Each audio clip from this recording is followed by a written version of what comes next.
അന്ന് എത്ര വയസ്സുണ്ടായിരുന്നു? അത് 28 വയസ്സ്. അങ്ങനെ ഒരു വിജയം ഉണ്ടായി ദൈവാനുഗ്രഹം. മാണി സാറുമായിട്ട് അടുത്ത ബന്ധം നിലനിർത്തിയിട്ടുള്ള ഒരു വ്യക്തി എന്ന നിലയ്ക്ക് എന്താണ് ഇപ്പോൾ ഓർമ്മ വരുന്നത്?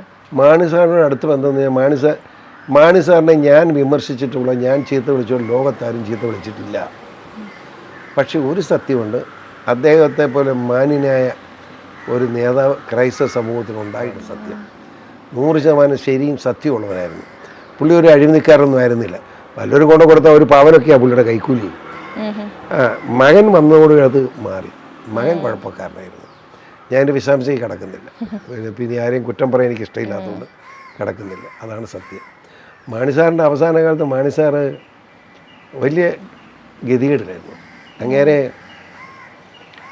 മരിക്കുന്നതിന് 1 കൊല്ലം മുമ്പ് ഞാൻ ഈ കസേരപ്പെടണം ഇവിടെ ഇരിക്കുക, ഒരു ഫോം വന്നു. ഫോം വന്നപ്പം നോക്കി മാണി സാർ.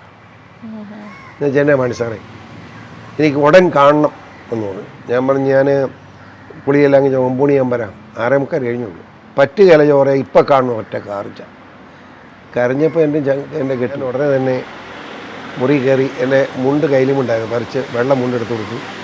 വണ്ടി സ്റ്റാർട്ട് ചെയ്ത് ഞാൻ തന്നെ ഓടിച്ചെന്ന് ഇല്ല. ഞാൻ അവിടെ ചെന്ന് ഇങ്ങനെ കയറി ചെല്ലുമ്പം ഇവിടെ മാണി സാറിൻ്റെ ഭാര്യയും ജോസ് കെ മാണിയും ഭാര്യ, അവർ 3 പേര് നിൽക്കുന്ന എനിക്ക് ഇടതുവശത്താണ്. തിരിയുമ്പോഴാണ് മാണി സാർ ഇരിക്കുന്നത്. ഞാൻ അവിടെ എടുത്തുകൊണ്ട് വണ്ടി നിർത്തിയപ്പോൾ മാണി സാർ അവിടെ നിൽപ്പുണ്ട്. ഞാൻ കയറി ചെന്നു.